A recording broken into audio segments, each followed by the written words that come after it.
Today is the day, guys. Today is the day I am going to try and get things under control again. And I'm going to start with our kitchen and groceries, because that seems like as good a place as any to start. I don't know about you, but 2025 has already seemed like it's been the longest year of my life, and we're only 1 month in. But before I go into all of that, let's introduce myself and what we're going to be doing today. If we haven't met yet, my name is Issa and I make intentional living and homemaking videos with my wife Blaise from our little home in Wales. Today I have a huge grocery order arriving, so I do need to deal with that.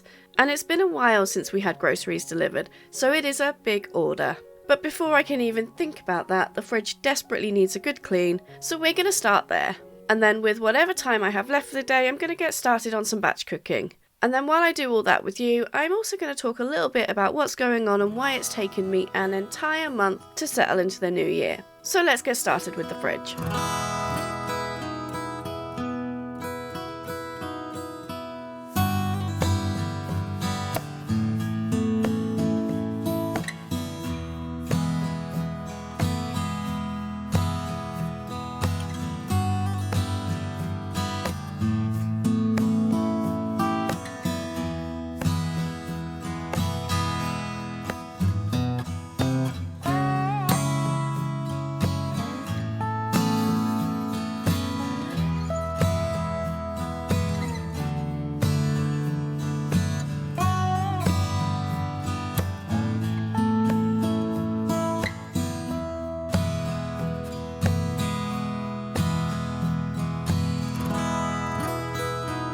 This fridge is something that really needs replacing.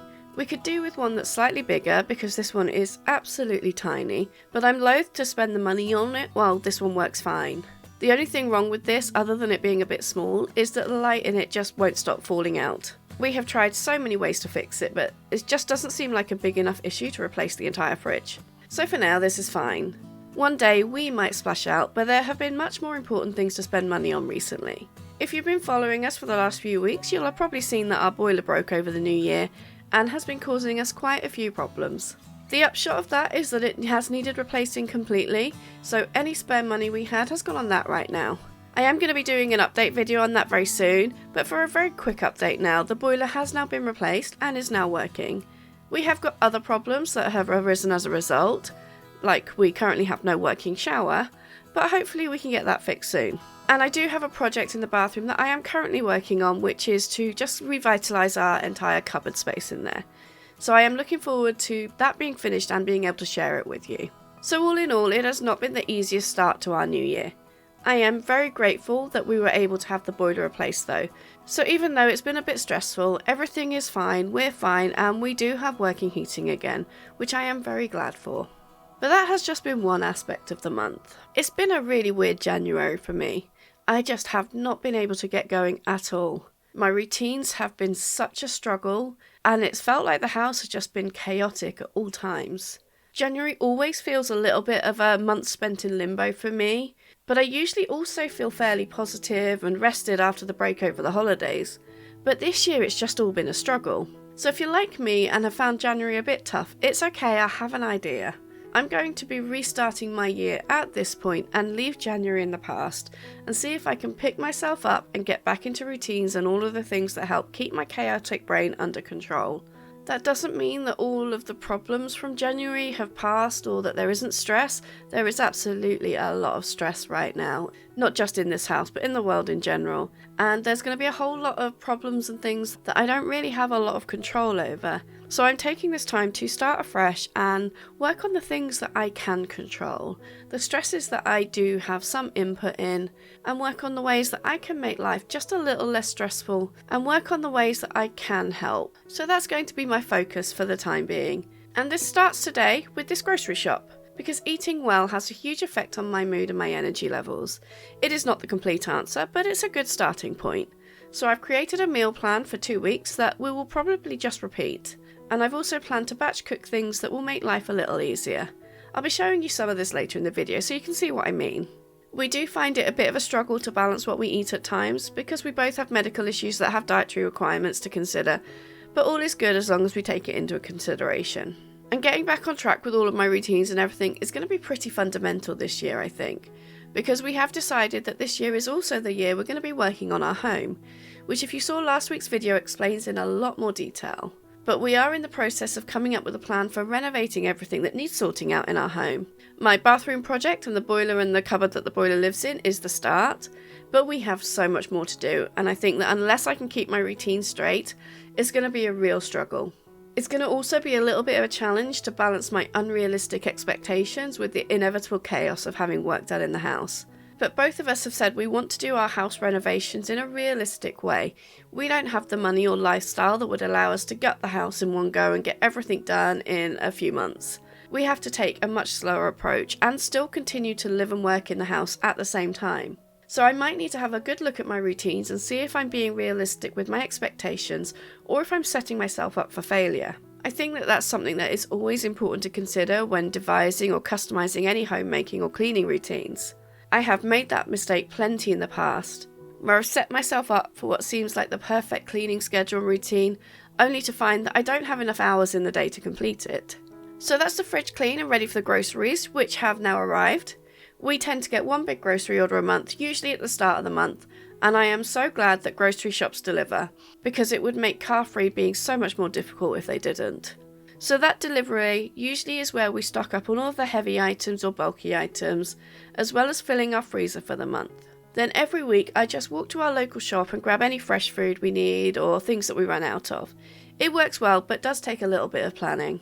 Today I bought us our usually weekly fruit and veg, as well as a whole lot of ingredients for batch cooking, because I have quite a lot of foods I have to stay away from, especially when my IBS is playing up as badly as it currently is. So we tend to home make things that we would normally buy. This is things like our own homemade hummus, stocks, salsas, things like that. I tend to make batches of these types of things and then freeze them into cubes so that we can grab one when we need. We also make our own granola, which I will be making a little bit, but this one actually isn't for my dietary requirements, this is for Blaze's. She's hyperreactive glycemic, which means we have to be careful, but I'll tell you about that in a bit when I show you my homemade granola recipe. Right now, I have groceries to finish sorting out.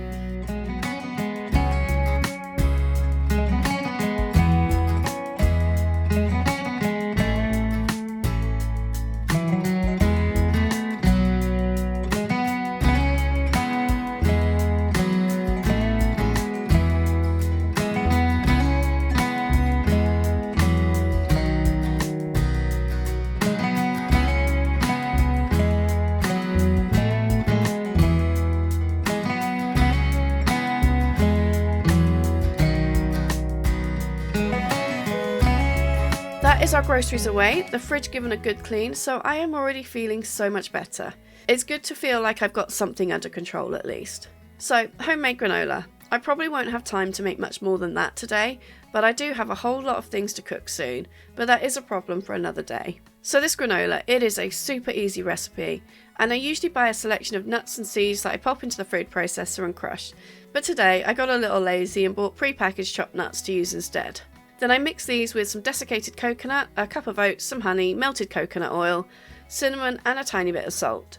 It is so easy to make. We make it this way because, as I mentioned earlier, Blaze has hyperreactive glycemia, which means her blood sugar levels can shoot all over the place, and it can be pretty dangerous if she gets a massive high and sudden drop in sugar levels.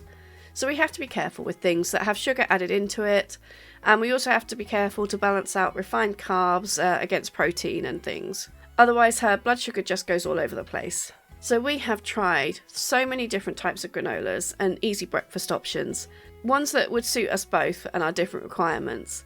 But even the high protein versions of granola had just too much sugar in it for Blaze. So I make us a granola that is much more protein heavy and has less sugar, and the sugar I do add comes from honey rather than refined sugar cane, which suits her much better. The only other thing we do with this is we use gluten-free oats, which is for me so that I can eat it too. And it is super easy to make. You just dump all of your ingredients into a bowl and mix it all up. If we didn't have an air fryer, I'd use a baking tray in the oven. But I just use some silicone air fryer liners and cook the granola in the air fryer. If I'm honest, we rarely turn the oven on these days. Everything gets cooked in either the air fryer or the Instant Pot. These two kitchen gadgets are the things that I would really struggle without now. Unless you count the coffee machine and coffee grinder as kitchen gadgets. Those I would really miss if they broke. If you're interested in the granola recipe, I'll leave a link below to the recipe that I use. And that's me done for the day. This video has been much more about prepping and getting myself ready for all of the work to come than it is about actually doing anything, and is hopefully just a way to kickstart my routines and get back to normal. So hopefully I can finally get the boiler cupboard finished in the bathroom and show you guys that we have actually started these home renovations I keep talking about. But anyway, thank you so much for watching. I do appreciate all of the support you've given me recently. I love reading the comments and hearing all of your ideas. Thank you so much. I hope you have a lovely day, and I will see you next time.